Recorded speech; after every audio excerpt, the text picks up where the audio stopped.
시편 145편입니다. 1절 이하로 주의 이름을 송축하리이다.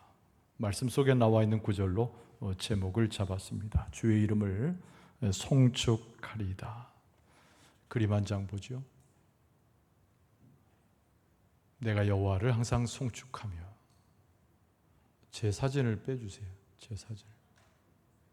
저 태양이 보여야 되는데.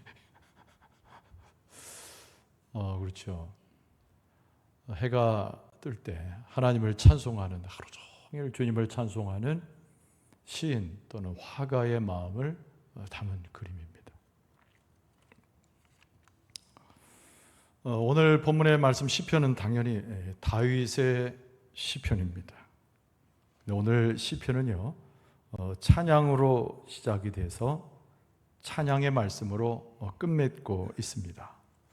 여러분 1절은 어떻게 시작되죠? 왕이신 나의 하나님이여 내가 주를 높이고 영원히 주의 이름을 송축하리이다. 그리고 마지막 절 21절에도 하반절에 보면 모든 육체가 그의 거룩하신 이름을 영원히 송축할지로다. 참 이스라엘의 대단한 성군이죠. 다윗은 모든 사람의 부러움을 살 만한 하나님의 은택을 입은 자입니다. 백성들이 존경하고 그와 전쟁을 치렀던 수많은 이방 백성들은 퇴폐하면서 하나님의 위대하심 그 능력을 경험했습니다. 한마디로 위대한 왕이죠. 대단한 성군입니다. 자, 그럼에도 불구하고 이 다윗의 사전에는 자기 스스로 이스라엘 왕이라고 지칭하는 표현이 없습니다. 다윗은 항상 하나님을 찬송하면서 진정한 이스라엘의 왕이고 자기의 삶의 주권자는 하나님이심을 늘 고백했던 사람이 우리의 믿음의 선조 다윗입니다.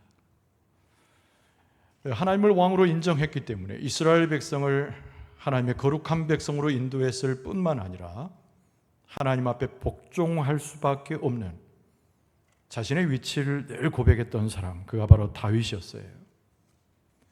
그래서 이스라엘을 이방 나라와 똑같은 나라로 보지 않습니다.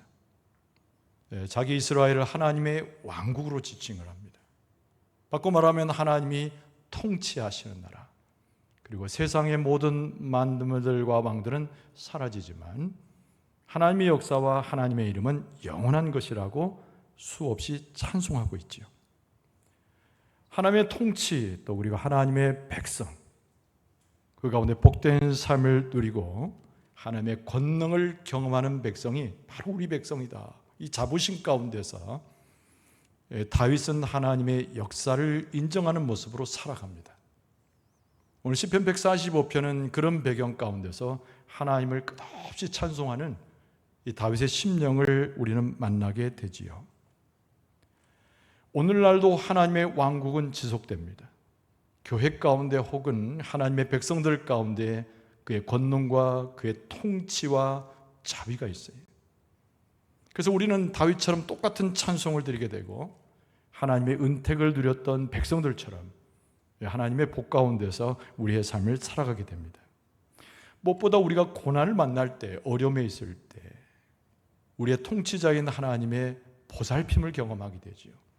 우리는 이것을 은혜라고 말하고 하나님의 위대한 하나님의 역사를 찬송할 만한 근거라고 표현을 합니다. 그래서 하나님은 날마다 자비로우시며 우리를 도우신 분이다. 오늘 9절 말씀에 보면은 여호와께서는 모든 것을 선대하시며 그 지은 모든 것에 긍휼을 베푸시는도다. 하나님의 사랑과 긍휼이 당신의 백성의 충만함을 다윗이 찬송하고 있는 것이죠. 하나님은 이방에 있는 나라들처럼 또는 이방에 있는 이방 신들처럼 폭군과 같은 무서운 분이 아닙니다. 미치광이처럼 백성들을 혼내는 이방의 어떤 왕과 같이 행하지 않으시지요. 하나님은 위대한 왕국을 이루어 가시지만 통치자이시만 자비와 긍휼과 사랑으로 당신의 백성을 이끌어 가십니다. 이것이 바로 다윗의 고백이지요. 그래서 다윗은 그 하나님의 위대한 역사와 더불어서 하나님의 긍휼하심과 그 사랑에 너무 감복해서 오늘 또 하나님을 찬송하고 있습니다. 그러면서 그 하나님의 역사를 뭐라고 표현하냐면 위대한 하나님 이렇게 말해요. 위대한 하나님. 오늘 3절 말씀에 여호와는 위대하시니 크게 찬양할 것이라 그의 위대하심을 측량하지 못하리로다. 할렐루야.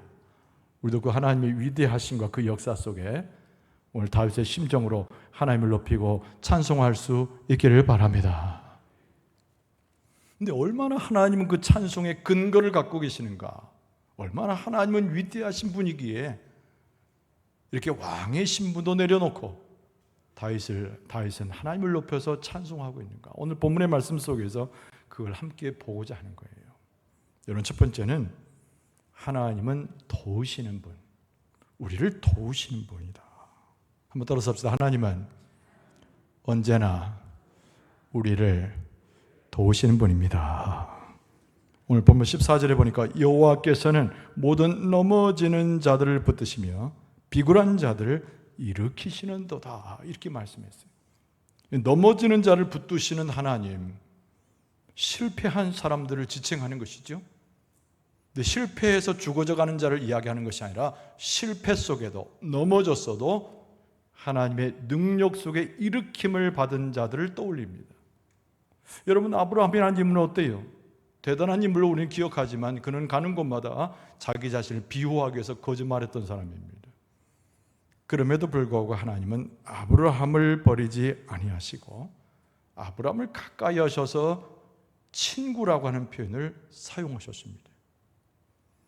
여러분, 우리가 잘 알도 모세는 어떤 사람입니까? 40살에 살인죄를 저지르고 미디안 광야로 도망간 사람이에요. 하나님이 그를 다시 일으키시고 부르셔서 노예되었던 이스라엘 백성을 해방시키는데 크게 사용하셨습니다. 오늘 본문의 말씀을 기록한 다윗은 어떻습니까? 간음죄를 줬습니다. 그리고 우리아 바세바의 그 남편을 죽인 살인죄를 저지른 사람입니다. 그럼 하나님께서 다윗을 도외시하지 아니하시고 그의 기도를 받으시고 그에게서 떠나지 않으셨어요. 오히려 다윗을 향해서 내 마음에 합한 사람 이렇게 다윗을 표현해 주셨습니다. 다윗에게 있어서는 그 많은 조상들의 넘어짐과 실패 속에 하나님께서 일으켜 주셨듯이 자기 자신의 삶에도 자비로 나를 일으키신 그 하나님은 나를 도우시는 하나님이다. 14절 하반절에 뭐라고 되어 있어요? 비굴한 자를 또 일으키신다고 그랬어요. 굉장한 상처를 받고 고통해하는 자의 간구와 소원을 무시하지 않으시는 하나님을 말씀하고 있죠. 여러분, 우리가 하나님 앞에 섰을 때 좀 솔직해져야 됩니다. 하나님 앞에 자랑할 것이 무엇이 있어요?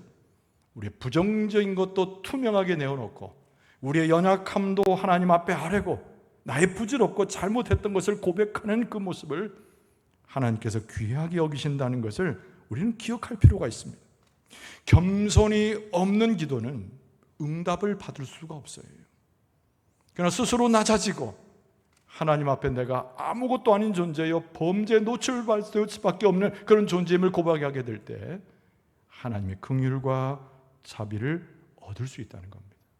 다윗이 그런 인물 아닙니까?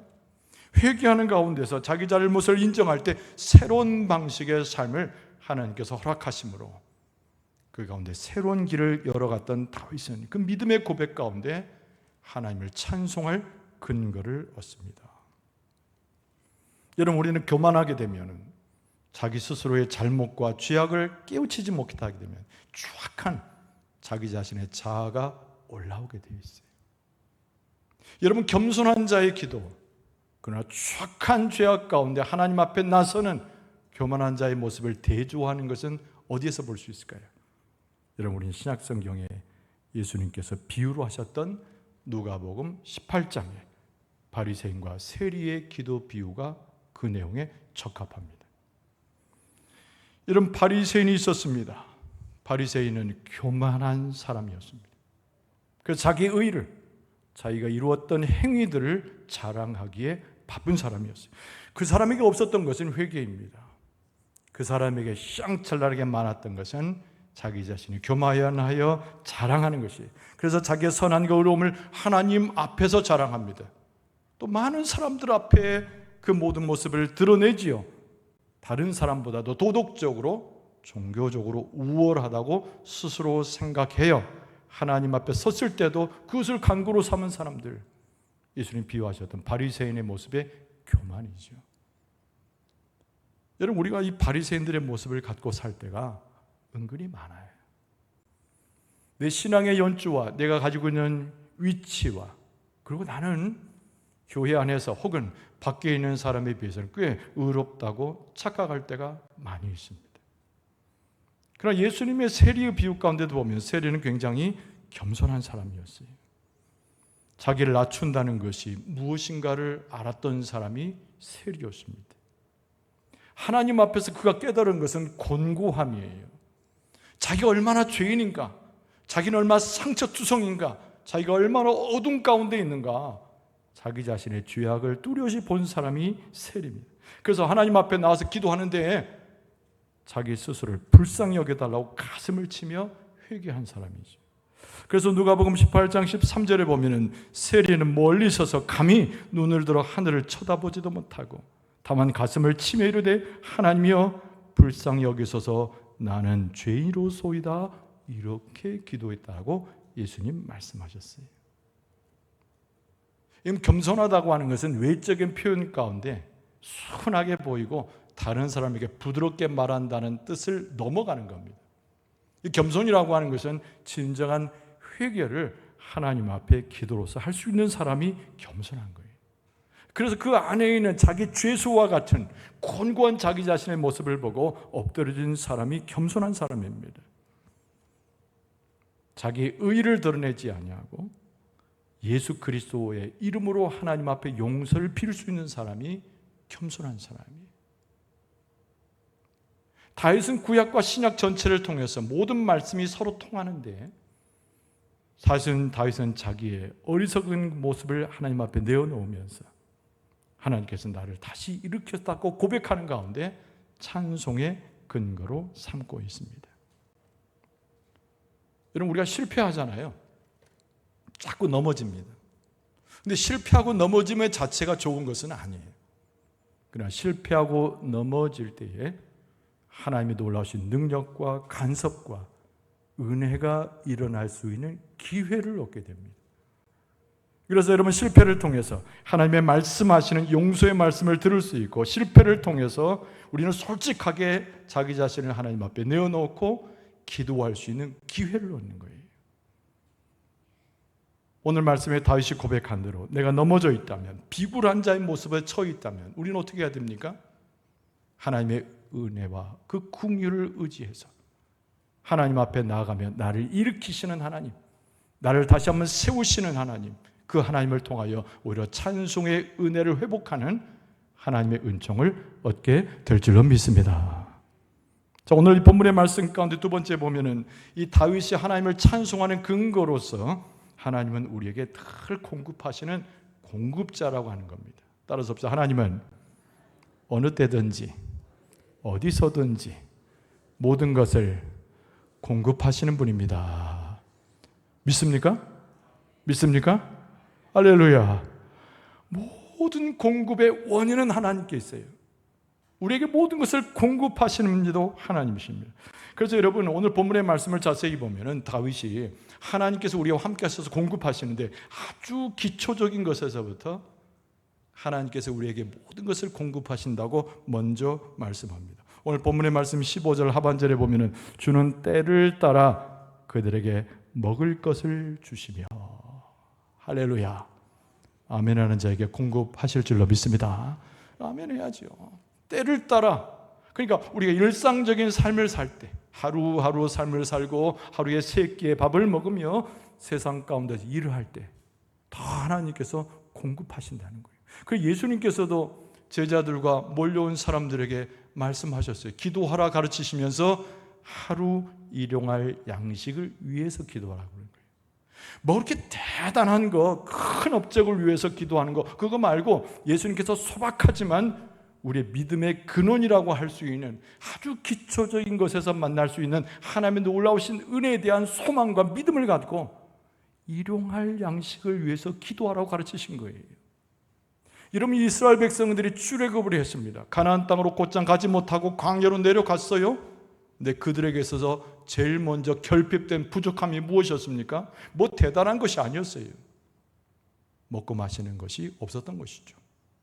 그래서 하나님께서 이스라엘 백성들에게 무엇을 주셨습니까? 만나를 주셨어요. 메추라기를 주셨습니다. 목말라 하니까 반석을 쳐서 물을 내셨습니다.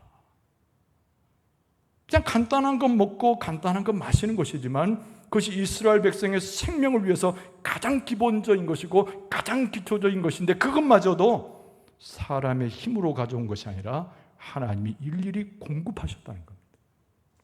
여러분, 우리의 삶의 가장 기본적인 것, 간단한 것부터 시작해서 하나님께서 진정한 공급의 원인이 되시고 공급자가 되셔서 우리에게 채워주실 줄로 믿습니다. 그리고 오늘 본문의 말씀은 더 확장되어서 하나님 앞에 무엇을 간구하든지 하나님께서 다 충족 주신다고 말씀하고 있어요. 여러분 16절에 보면 손을 펴사 모든 생물의 소원을 만족하게 하시나이다. 그러면서 뭐라고 또 이어서 이야기하냐면 하나님께서는 당신의 백성이 간구할 때 귀를 기울이신다고 되어 있습니다. 여러분 18절 말씀에 여호와께서는 자기에게 간구하는 모든 자 곧 진실하게 간구하는 모든 자에게 가까이 하시는도다. 하나님은 인격적인 분이에요. 이방의 신과 달라서 들으실 수 있는 분이고 우리의 고통과 우리의 어려움들을 체감하실 수 있는 분이고 우리를 부둥켜 안으셔서 같이 울고 같이 웃는 분이 하나님이세요. 그래서 우리가 간구할 때 무엇으로 부족해서 나갈 때 우리를 가까이 하셔가지고 우리를 만져주시고 베풀어 주시고 채우시고 충만케 하시는 분이 우리 아버지 하나님이신 줄로 믿습니다. 하나님께서 우리와 관계를 맺는다는 게 대단한 것이잖아요. 여러분 수십여 개 인구 앞에서 살았다가 사라져간 사람들까지 합하면 이루 헤아릴 수 없는 굉장히 많은 사람이 지구상에 살아가지만은 하나님은 일일이 한 사람 한 사람을 기억하시고 특별히 하나님의 백성들을 기억하셔서 가까이 하셔가지고 관계하시고 그들의 궁핍이 무엇인지 어려움이 무엇인지 간구하는 소원이 무엇인지를 들으셔가지고 하나님께서 채우신다는 것이 성경의 증언입니다. 오늘 여기에 모인 자들이 하나님의 백성이고 하나님을 바라보고 있는 주의 백성임이 하나님께서 여러분들의 소원과 간구를 충만케 하실 줄로 믿습니다. 그러니까 우리가 하나님을 경외하는 것이 너무 중요해요. 여러분 그래서 19절 말씀에 그는 자기를 경외하는 자들의 소원을 이루시며 또 그들의 부르짖음을 들으사 구원하시리로다. 그러니까 경외하여 하나님을 섬기고 철저히 신뢰하는 사람이 경외하는 사람 아닙니까? 겉모습이 어떤 거룩하고 겉모습이 휘황찬란하고 신앙의 연조가 얼마나 이게 중요한 것이 아니고 하나님을 가까이 해서 하나님이 나를 함께 하시고 내 모든 것을 공급하시고 나를 긍휼히 여기신다는 걸 철저히 믿고 나가는 사람이 경외하는 사람인데 하나님께서 이 경외하는 자들의 소원을 이루시고 부르짖음을 들으사 구원하시리로다.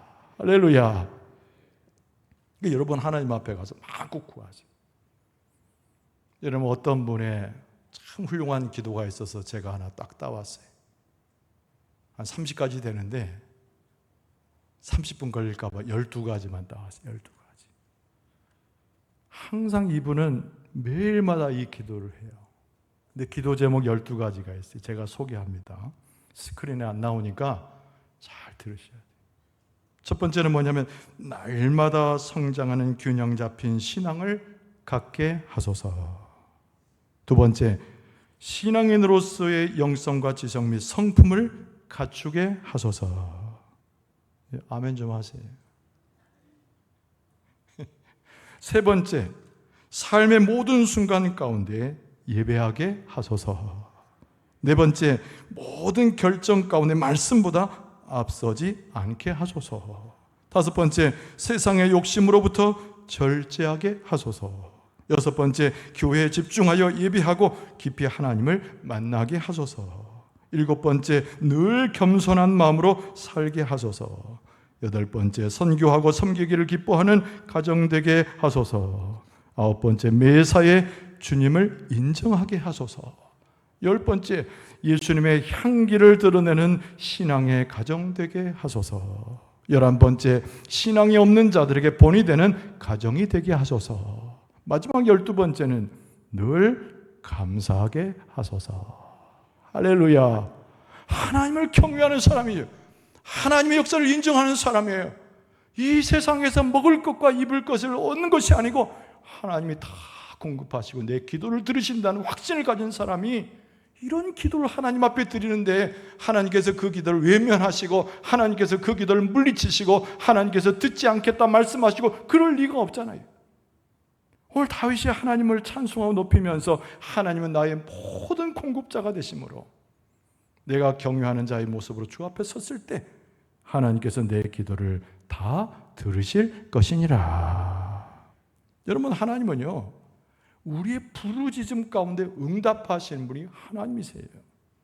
하나님은 우리의 친구가 되셔서 우리의 간구를 들으시고 우리가 무엇을 구하든지 즉각적으로 필요할 때 우리에게 공급하시는 분이 우리 아버지 하나님이신 줄로 믿습니다. 그런데 여기도 법칙이 있어요, 여러분. 우리가 기도하고 성령의 은혜 가운데 기도할 때 하나님의 뜻에 딱 맞으면 시기도 적절하면 금방 응답을 주시지만 응답을 받지 못해가지고 오랫동안 견디며 기도할 때가 있어요. 또 그 기도가 이루어지지 않을 때가 있습니다. 왜냐하면 하나님의 공의와 올바름은 하나님의 마음에 합당한 기도여야 하나님이 들으시는 거거든요. 그러나 하나님에 맞지 않는 기도를 했다고 해서 실망하지 마세요. 우리가 무직 가운데 기도하고 하나님의 마음을 이해하지 못해서 어리석게 기도해도 하나님께서 그 기도를 들으시고 다른 방법으로, 좋은 방법으로, 좋은 해결책으로 우리에게 채워주신 분이 우리 아버지 하나님이신 줄로 믿습니다. 그래서 하나님은 공의로우신 분이기도 하고 하나님은 우리에게 사랑과 인자로 함께 하시는 분이지.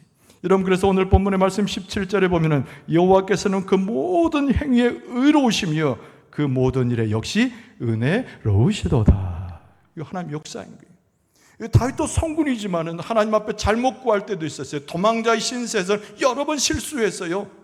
심지어는 그는 범죄자였습니다. 그럼에도 불구하고 하나님 안에 머물러 그 앞에 엎드리고자 했던 이 다윗의 열정과 하나님의 신뢰했던 그 모습은 하나님께서 받으실 만한 모습이 되어서 하나님은 궁극적으로 그의 왕위를 지키시고 이스라엘을 든든히 세워주시고 가정과 모든 것에 하나님의 복을 내려셨다는 거예요. 하나님이 사랑하는 사람은 어떤 사람인가? 그 고통 어려운 속에도 하나님을 찾으면, 부르짖으면, 하나님을 신뢰하면 하나님의 놀라운 사랑을 덧입는 하나님의 백성이 될 줄로 믿습니다. 그 하나님의 보호가 있게 되고 하나님이 인도하심이 있는 것은 당연한 것입니다. 하나님이 이방 백성도 사랑하시죠. 원수 같은 사람도 사랑하라고 예수님 말씀하셨으니까 그런 하나님의 우선순위가 있는데 하나님의 백성, 하나님의 뜻을 이행하고자 하는 사람, 어떤 순간에도 하나님을 인정하는 사람을 제일 먼저 기억하셔서 그 위에 하나님의 복과 은혜를 주신 분이 아버지 하나님이세요. 오늘 예배 가운데 나온 여러분을 제 첫 번째로 생각하셔서 예배자를 귀하게 여기셔서 기도자를 귀하게 여기셔서 찬송하는 자를 귀하게 여기셔서 하나님께서 여러분의 가정에, 여러분의 후손의 교회에 복과 은혜를 허락하실 줄로 믿습니다. 오늘 본문의 말씀은 다윗의 찬송으로 시작되지 않습니까? 서두에 말씀드린 대로 그는 찬송으로 끝을 맺습니다. 21절에 보면은 내 입이 여호와의 영예를 말하며 모든 육체가 그의 거룩하신 힘을 영원히 송축할지로다.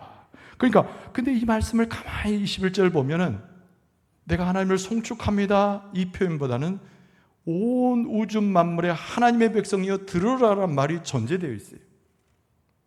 여기서 송축하리로다 이 말은, 송축할지로다 이 말은 너희들도 이 시를 읽고 나와 함께 기도하는 자는 다 하나님을 송축하라고 권면하는 말씀입니다. 여러분, 우리가 하나님 앞에 복을 받는 여러 가지 방법과 방식과 태도가 있는데 제일 중요한 것은 하나님을 한 번 찬송하고 뒤돌아서서 원망하고 또 찬송하다가 엉뚱하게 세상 길로 가고 이런 모습이 아니고 항상 한결같이 반복되이 우리의 삶 가운데 하나님을 찬송하고 송축하는 자에게 하나님께서 늘 축복으로 하나님의 은혜로 채워주실 줄로 믿습니다. 그러니까 우리는 하나님의 그 위대함을 늘 찬송해야 돼요. 반복적으로 찬송하는 거예요. 우리가 하나님이 날아갈 때까지, 내 목숨이 끊어질 때까지 하나님을 찬송하는 겁니다. 다윗이 바로 이걸 우리에게 권면하고 있는 말씀으로 21절을 마감하고 있습니다. 여러분, 우리가 예배하고 있을 때 오늘 혼자 예배하는 것이 아니라 우리 성도들과 함께 예배하고 있지 않습니까? 얼굴 보니 천사와 같잖아요. 여러분, 밖에 나가면 나의 직업과 내 일터로 나가게 됩니다. 얼마나 많은 사람들을 만나고 얼마나 많은 경우를 경험하고 얼마나 많은 일들로 내 삶이 들어갑니까? 여러분, 꽃도 보입니다. 나무도 보입니다. 하늘도 보입니다. 근데 그 모든 만물과 모든 직업과 일 가운데 누가 나타나시냐면 우리의 여호와 하나님께서 계신 줄로 믿습니다. 그러니까 온 우주 만물이 하나님을 찬송하는 것을 우리가 봐야 되는 거예요. 그 속에서 내가 언제 어느 순간이든지 어떤 경우든지 어느 곳에 있든지 그 속에서 하나님을 발견하여 우리가 하나님을 송축하는 것이 하나님의 백성의 모습이요, 하나님의 복을 받는 백성의 모습이라는 겁니다. 여러분, 우리의 모든 생활 가운데 만나는 자마다 경험하는 것마다 모든 것 가운데 하나님을 볼 수 있기를 바랍니다. 하나님을 경험할 수 있기를 바랍니다. 그 속에서 하나님을 찬송할 수 있기를 바랍니다. 이 송축하여 올리는 다윗에게 하나님께서 복을 주셨던 것처럼 우리가 하나님을 믿고 송축하며 우리에게 다윗보다 10배, 20배의 복을 하나님께서 채워주실 줄로 믿습니다. 축복이 하나님의 은혜가 내엄치게 될 줄로 믿습니다. 다시 한번 하나님을 송축하라는 다윗의 권면을 잘 기억하고 나와 함께 하신 하나님의 역사를 꼭 기억하면서 무릎 꿇어 기도하고 열심으로 행하여 하나님을 송축하는 가운데 하늘의 복을 다 경험할 수 있는, 하나님의 인도하심을 경험할 수 있는, 구하시는 은총을 경험할 수 있는 여러분과 저의 모습 되어줄 수 있기를 주의 이름으로 축원합니다.